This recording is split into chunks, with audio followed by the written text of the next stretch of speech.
Et salut les Sancho, on se retrouve aujourd'hui pour parler MMA forcément et plus précisément de ce qui s'est passé à l'UFC 281 ce week-end, donc pas mal de choses à dire.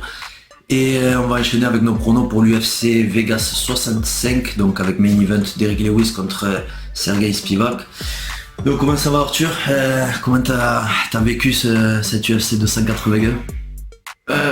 L'UFC 281, franchement très bel événement. Très bel événement, il y a beaucoup de combats que je me disais que ça allait se passer comme ça et ça s'est passé comme ça, notamment Carlos Holberg, je m'attendais à une belle performance. Toi t'étais un peu douteux, mettons que ouais j'avais peur sur quand on compare les palmarès, c'est sûr que c'est compréhensible, mais j'avais l'impression que Carlos Holberg s'adapte très bien au MMA combat par combat, tu vois. Même s'il a 32 ans, mais il est nouveau dans le sport, il est jeune dans le sport, tu vois. Et j'ai l'impression qu'il va monter en flèche. Franchement, son jab, c'est tôt pour dire ça, mais un des plus beaux consistants jabs que je vois à l'UFC, en tout cas dans cette catégorie. Ouais, franchement, enfin, il a mis Tafon Chakwi KO avec un jab. Juste avec un jab, tu vois. Donc, ouais, c'est impressionnant. J'adore son style de combat. Ouais, je suis fan. Je suis content de le voir. C'était le premier combat de la soirée, donc ça m'a mis dans une bonne ambiance. Et ouais, du coup après il y avait ce qui est notable dans les prélims, il y avait Matt Frevola contre Otmar Azaïta. Ouais, dont on avait parlé. Ouais, c'était beau, je l'avais en Paris, il était à 2,50 et avec Poirier, ça m'a fait un beau ticket. C'était une belle performance, franchement il en avait besoin. Enfin, il venait d'un KO contre un mec qui était 10-0. Là ils lui mettent Othman 13-0 et un autre KO au premier round. Franchement je suis super content pour lui. Je comprends pas pourquoi ils lui ont pas donné un bonus. Vraiment je comprends pas. Ils ont donné les bonus, on en parlera un peu plus tard, mais aux combattants des main events qui se font payer beaucoup. Donc j'ai pas compris pourquoi ils le donnent pas dans les prelims. Parce que pour moi Carlos et Matt Frevola ils méritent les bonus. C'était clean, ils se sont pas fait toucher du tout. Enfin ouais. Othman, j'ai l'impression que l'UFC est vraiment derrière lui. J'avais l'impression que les commentateurs étaient vraiment Othman avait une soirée off. Il avait l'air lent, moi je trouvais qu'il avait l'air comme il avait l'air d'habitude. Je pense que Matt Frevola c'est un monstre et qu'il a encore prouvé une fois. Faut quand même se rappeler qu'il a une victoire contre Jalin Turner aussi. Tu vois ce que je veux dire. Donc il a quand même des beaux noms sur son palmarès et il commence à monter les rankings et ça fait plaisir de voir. Il a collabé pas des pimelettes. Ouais, il a collabé pas des pimelettes. Je sais pas s'ils vont lui donner. Je sais que l'UFC le mec il a battu Jalin Turner. Tu mets Jalin Turner contre Papi Pimblett maintenant, je pense que Jalin gagne, tu vois. Mais franchement super content pour lui. J'étais vraiment heureux de voir ça. Il y avait quoi d'autres combats qui t'ont marqué dans les prelims? Il y a eu Dominique Reyes qui s'est fait éteindre par Ryan Spann. C'était dur à voir, mais c'était prévisible un peu, j'ai envie de dire. On l'a dit, hein. Mais ouais, c'était triste. Ça n'a pas duré longtemps. Il s'est fait KO avec je sais plus si c'était avec un jab en plus. Il s'est fait toucher avec le jab et Ryan Spann il est venu avec le crochet et il a touché un peu l'arrière de la tête. Mais quand tu es dans un scénario où on est tous les deux debout et ta tête elle est tournée, c'est le jab qui lui a fait tourner la tête, donc ça peut pas compter comme une frappe illégale. Je trouve que ce serait un peu vache de faire ça. Donc non, franchement très belle performance de Ryan Spann. Il a manqué la pesée de peu, ce qui est assez alarmant à cette catégorie parce que c'est pas vraiment compliqué de perdre du poids dans cette catégorie quand tu compares avec les 66 kg, les 61 kg, que c'est beaucoup plus dur à perdre ton pourcentage de poids, tu vois ce que je veux dire, parce que t'es plus petit. Donc j'ai trouvé un peu vache quand même de manquer la pesée sur un événement comme ça, juste de 1 livre en plus. Ça fait combien un kilo, 1 livre? Demi, même pas une demi, même pas un demi, j'ai trouvé un peu vache. Après je sais pas ce qui s'est passé derrière. Mais très belle performance. Ça fait maintenant 3 victoires il me semble pour Ryan Spann. 2 ou 3 victoires d'affilée. Il avait battu Ian Cotelaba la dernière fois. Par étranglement arrière, et là il fait un KO à Dominique Reyes. Franchement on l'avait dit, Dominique Reyes, et j'ai l'impression que ça va être une histoire un peu triste qui se termine malheureusement il a pris les plus graves de sa catégorie de son époque, et il a avalé les coups à chaque fois. Arguablement, ça se dit en français, arguablement. C'est pas grave. Arguablement battu John Jones, selon beaucoup de gens. J'ai l'impression que ça l'a mis un peu au sommet de sa fortune, on va dire, de sa fortune mentale. Putain, j'ai battu John Jones, tu vois, tout le monde croit que j'ai battu John Jones et je sais pas ce qui s'est passé, je sais pas si c'est mental, je sais pas s'il a pris trop de coups je sais pas ce qui s'est passé, j'ai l'impression qu'il a plus de menton. Ryan Spann n'est pas forcément connu pour un mec qui met des KO en un punch. Il met des KO avec le volume, il mélange les takedowns, il va te prendre dans des soumissions, mais ce n'est pas forcément quelqu'un qui met des KO avec one punch. Donc, j'ai trouvé ça alarmant pour Dominick Reyes. J'aime bien le personnage, après j'espère qu'il se retrouve, mais j'y crois plus trop. Et toi? Ouais, non, c'est chaud pour Dominick Reyes. Je sais pas qu'est-ce qu'ils vont lui mettre pour la suite, mais ouais, ça donne pas beaucoup d'espoir. C'est compliqué, c'est le sport qu'on aime, hein. C'est comme ça. C'est pour ça qu'on adore ce sport, c'est plein de rebondissements, on sait jamais ce qui va se passer. Un jour t'es au top, un jour t'es en bas, et il faut essayer juste d'avancer, tu vois, d'avancer comme on peut et d'y se retrouver comme on peut, tu vois, c'est la vie. En tout cas, gros respect à Dominick Reyes, et je lui souhaite, quoi qu'il continue à faire, je lui souhaite que du succès. Il y a eu quoi ensuite? Il y a eu Dan Hooker. Avant, j'aimerais parler de Brad Riddell. Ah ouais, contre Renato Moicano. Je sais pas si le combat t'a marqué, moi ça m'a. J'ai trouvé à la base c'était un bad match-up pour Brad Riddell parce qu'il s'est déjà fait soumettre, son grappling est un peu suspicieux, on va dire. Là il lui donne Moicano, un mec avec un striking de ouf et un jiu-jitsu de ouf, une lutte moyenne, mais Riddell sa lutte elle est moins que moyenne, donc forcément. Après c'est l'UFC, ils font pas de cadeaux, quoi que tu sois dans l'équipe à Israël et à Adesanya, ils s'en foutent, tu vois.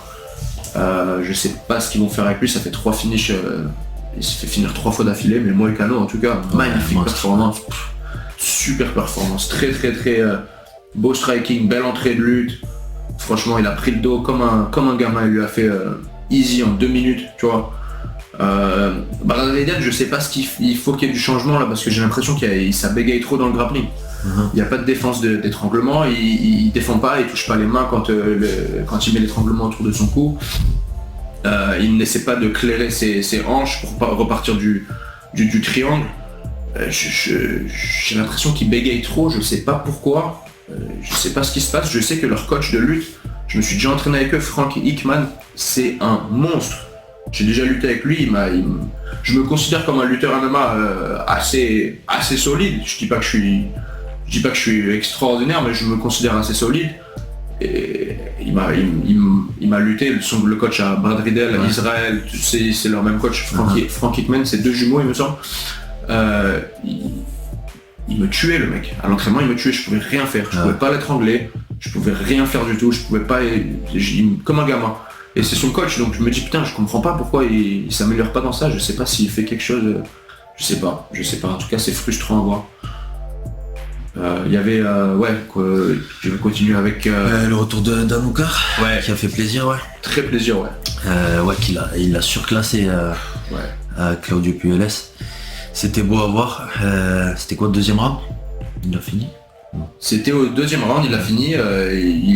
Beaucoup de questions sur Claudio Puelles quand même, hein, parce qu'il a beaucoup... Mais il a tout parié sur la clé de genou. Quand il a compris que ça allait pas passer, je crois qu'il s'est frustré. Et un striking, il n'y avait pas photo comparé à Hooker. Le problème c'est qu'il ne croit pas dans son striking. Je pense que le striking de Puelles est beaucoup mieux que ce qu'il entend, mais il n'y croit pas. Il a peur, et ce qui est compréhensible parce que c'est Dan Hooker devant toi. Après c'est facile pour moi de critiquer du canapé, mais c'était trop tôt pour lui, trop tôt. Je pense qu'il après il est bon, hein. Claudio Puelles, attention, très bon. Il va s'en sortir, il va trouver il va recombattre des mecs plus à sa portée, il va se reconstruire et j'en suis sûr qu'on le verra dans le top 10. Et ensuite Michael Chandler et Dustin Poirier. Grosse guerre. On a eu peur pour Poirier. Il y a eu un moment j'ai cru que Chandler allait gagner. J'avais Poirier sur mes paris. Mais comment il est revenu, un grand cœur, de toute façon on le sait de Poirier. Ah oui. Mais là, avec l'étranglement donc au 3e round, je pense qu'il perdait les 2 premiers. Impressionnant. Mais Chandler qui a surpris aussi. Je pensais pas qu'il allait attaquer comme ça. Il a combattu intelligemment pour une fois. Et chapeau aux deux, c'était une belle guerre. Il mérite quand même le Fight of the Night. Ouais. Les deux. Et ouais, félicitations à Poirier, c'était impressionnant. Il a combattu plus intelligemment, mais on compare ses performances où il combat pas intelligemment du tout. Ouais. Tu veux dire. Donc, oui, il a combattu intelligemment, il a utilisé sa lutte, mais il s'est quand même trop fatigué. Il avait Dustin Poirier, ça c'est mon opinion après, mais il avait Dustin Poirier contre la cage, il aurait pu le KO, même Dustin l'a dit à la fin, il a dit s'il avait mis des droits au lieu de crochets, il m'aurait KO. Ah ouais. Même Poirier l'a dit dans l'interview. Je comprends pas pourquoi il a fait des crochets alors qu'il avait contre la cage que Dustin Poirier bloquait sur les côtés comme ça et il touchait les bras alors qu'il pouvait lui toucher la tête, il pouvait lui toucher le corps. Encore une fois, c'est facile à critiquer du canapé, je comprends les gars, mais je trouve qu'il est à la portée, il aurait pu gagner Chandler. Là, moi, si je suis Chandler, j'ai la haine parce que j'ai combattu un peu plus intelligemment et j'ai quand même perdu en faisant des erreurs qui étaient stupides. C'était stupide, t'avais le mec contre la cage, tu pouvais le finir, tu vois, et je sais pas, c'est compliqué, c'est compliqué, c'est frustrant des fois Chandler, c'est frustrant. Et putain, je sais que maintenant Chandler est à l'UFC et Mansour est à Bellator, mais si Chandler avait été encore le champion à 155 à Bellator, j'aurais kiffé voir Mansour Arnaoui contre Chandler. Je pense qu'après avoir vu cette performance, j'en suis sûr que Mansour il peut le finir. J'en suis sûr et certain qu'il peut le finir par soumission. Sûr. Peut-être même un genou volé aussi, la façon dont il shoot les takedowns, même s'il shootait les takedowns, il shootait un peu... c'était prévisible, tu vois ce que je veux dire. Mais ouais, mais en tout cas, ouais, très belle performance de Dustin Poirier, très bonne analyse, hein, franchement, ouais, je suis d'accord avec toi. Et on va passer à Weili Zhang contre... Ouais, Weili Zhang, très impressionnante. Très impressionnante. Ouais, elle l'a pris sur son terrain en plus à Carla Esparza. Elle lui a prouvé que Jiu-Jitsu et lutte, elle était là aussi, une grosse différence de force. Et ouais, que dire de plus. Weili Zhang, franchement, impressionnante. Très belle performance. Après Carla, elle n'était pas ridicule non plus dans la lutte. Non. Bien sûr, au niveau physique, elle était beaucoup plus légère. C'était un peu comme si c'était quelqu'un qui combattait à 125 contre quelqu'un qui combat à 115. Quand tu regardes les corps, les différences de conditions physiques. Mais ouais, non, très belle performance par Weili Zhang. C'est pas un secret, je suis pas non plus un grand fan des combats féminins, mais sur ce combat, je m'y attendais, j'étais content. Franchement, je pense que ça c'est le genre de combat qui élève le combat féminin, les combats féminins. Franchement, le niveau des top 5 dans la catégorie des strawweight, donc des poids plumes, ça se dirait en français, poids paille,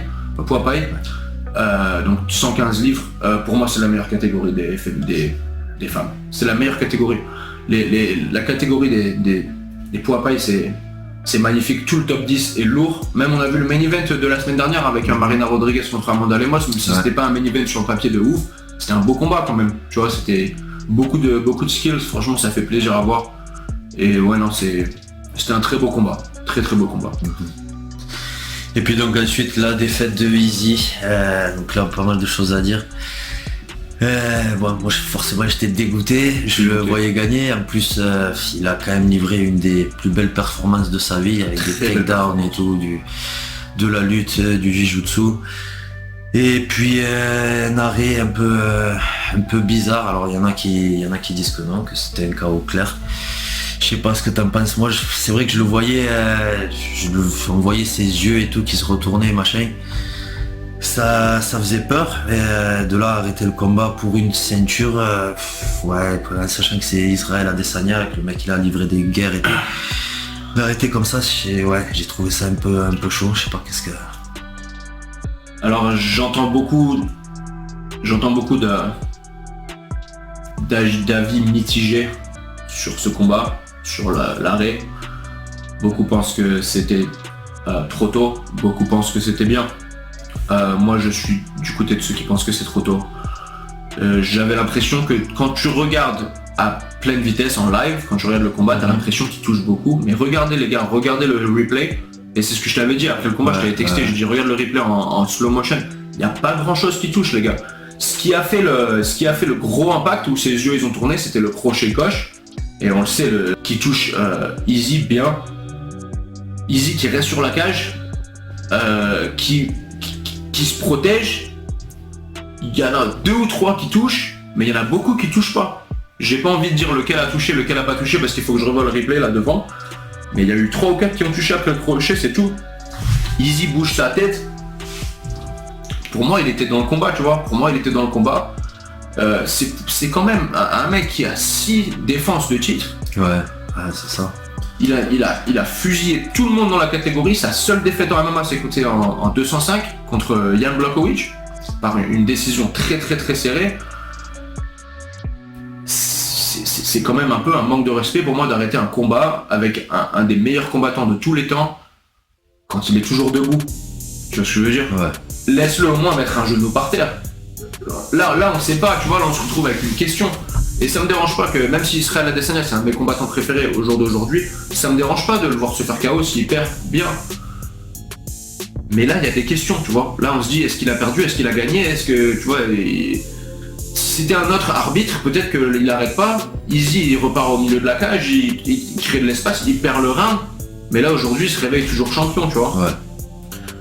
Donc dans une réalité alternative, il est champion, Izzy, tu vois ce que je veux dire, c'est chiant et j'ai adoré la façon dont il a approché sa défaite.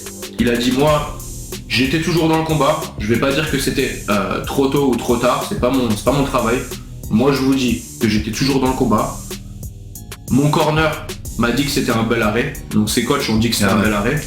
Mais lui pense qu'il était toujours dans le combat, il a tout vu, il était pas endormi.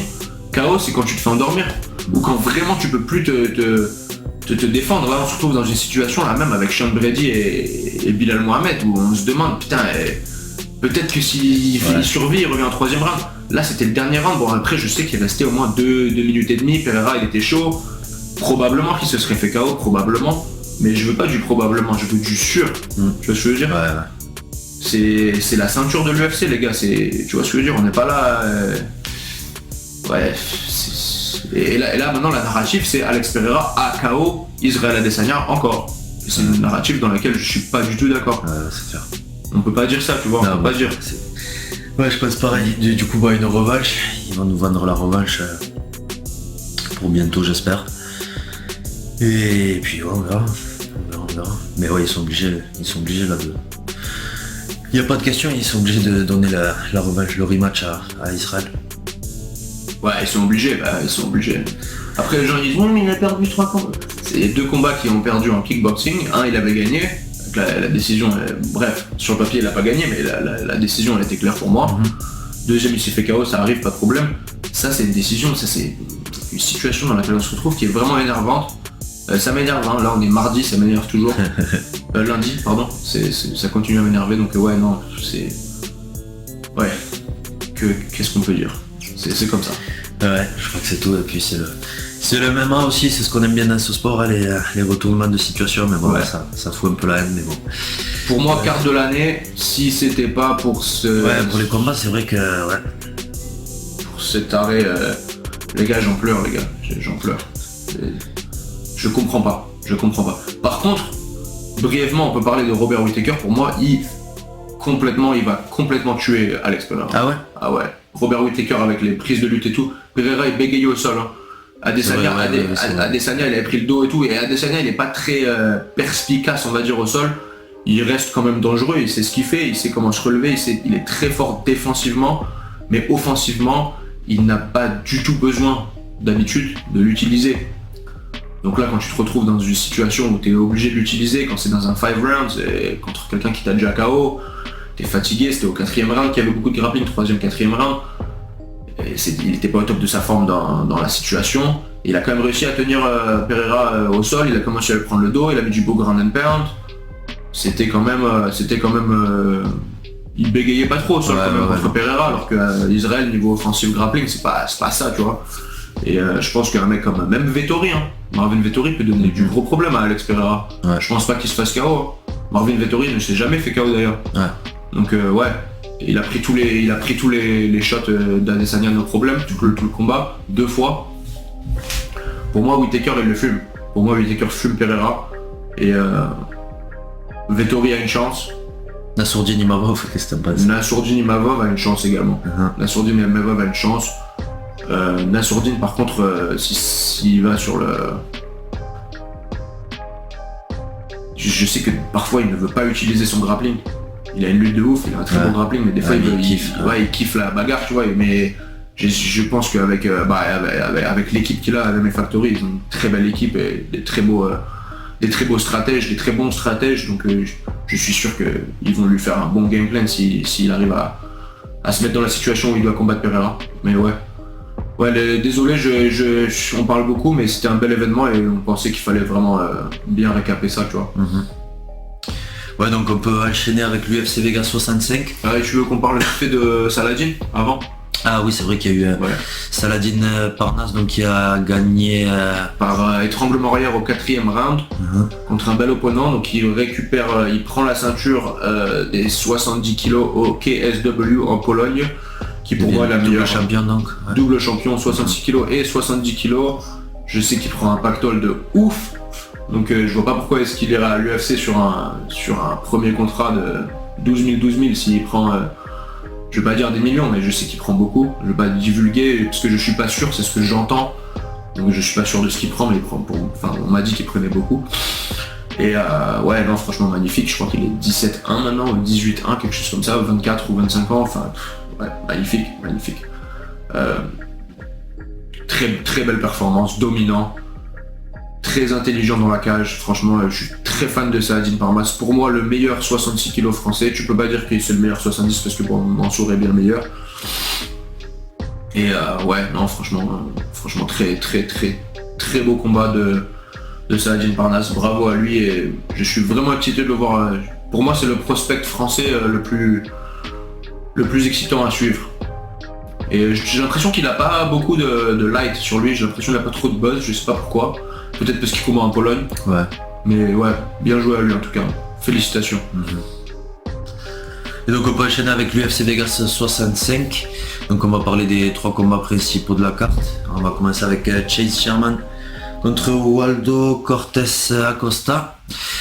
Chase Sherman à 2,50 et Waldo favori à 1,57. Waldo qui a combattu il y a 2 semaines. Jared Vanderaa. Contre Jared Vanderaa, donc victoire par décision. Il a bégayé contre Jared Vanderaa. C'était chaud. J'ai l'impression que Jared Vanderaa aussi, il a donné la prestation de sa vie aussi ce jour-là. Et il aurait pu lutter, il avait meilleur lutte, il l'a pas utilisé. C'est Jared Vanderaa après. Super. Et là, Chase Sherman, j'ai l'impression que... Après, j'aime pas trop quand ils enchaînent les combats comme ça.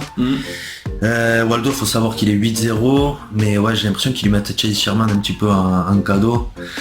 Après, il envoie au casse-pipe en fait à Chase Sherman. C'est soit il gagne et il se sauve de l'UFC, soit il perd et il remplit le palmarès de Waldo et il se fait sortir. Je pense que c'est là. Parce que Chase Sherman donc, qui revient aussi, lui aussi d'une victoire contre Jared Vanderaa, mais qui avait enchaîné les défaites juste avant. Mais je sais qu'il était sorti et qu'ils l'ont ramené pour combattre Romanov en short notice. Et ils lui ont promis que s'il faisait ça, il lui laissait finir son contrat. Et il me semble qu'il lui restait 4 combats, donc je pense que même s'il perd, ils vont le garder. Juste parce que Chase Sherman, je sais qu'il a beaucoup de défaites, son record est vraiment... c'est moins de 50-50, je crois que c'est 70-30, tu vois. 30% victoire, 70 défaites. Après, en dehors de l'UFC, il a fait du bon boulot. Mais c'est un mec qui prend en short notice, tu vois, une semaine, 3 jours, 4 jours, 5 jours, il est toujours là. Et l'UFC l'aime beaucoup parce qu'il a sauvé beaucoup d'événements, donc je sais pas s'ils vont le sortir, j'espère pas. Après ça reste, franchement, pourquoi pas mettre Chase Sherman, parce que Chase Sherman il a quand même fait du bon travail contre Jared Vanderaa. Il a été en 3e round. Avec de la pression, il se débrouillait bien. Il bouge pas trop sa tête, il se fait bouger beaucoup.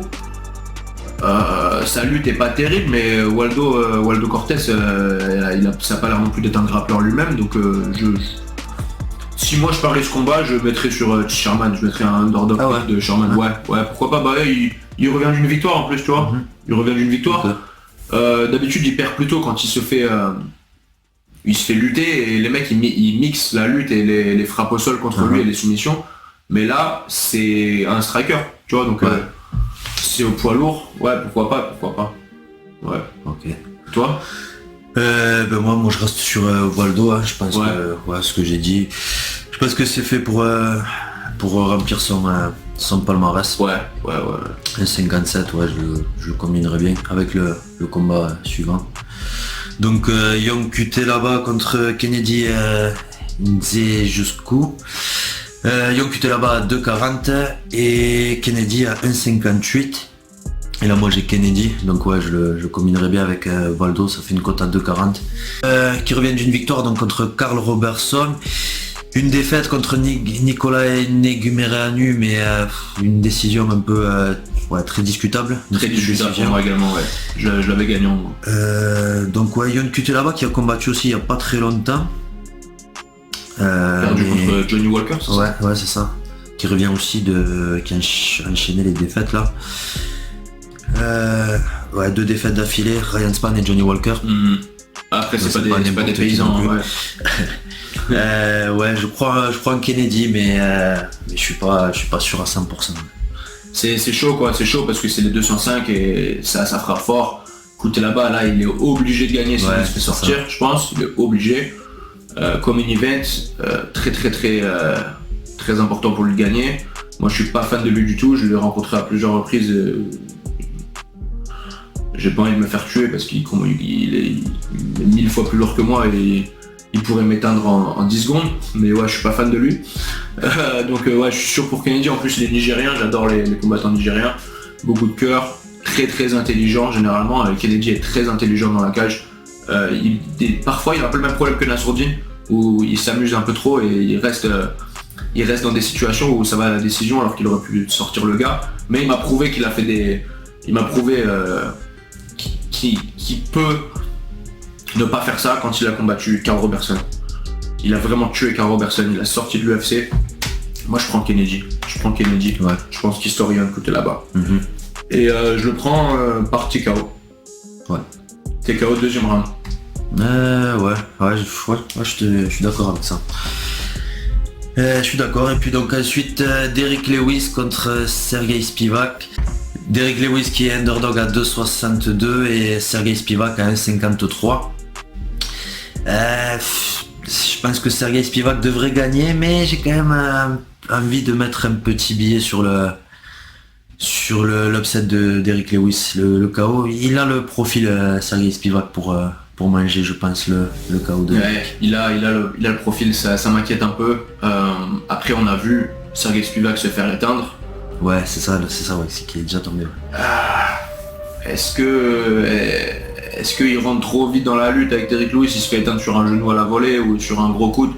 J'ai l'impression que Derrick Lewis est de moins en moins athlétique, malheureusement. Il était très athlétique il y a 2 ans à peu près, vraiment très athlétique sur les relevés. Quand il se faisait takedown, il se relève, il se met sur les 4 pattes et il se remet d'une façon assez athlétique, tu vois, une façon qui est un peu unique à lui-même.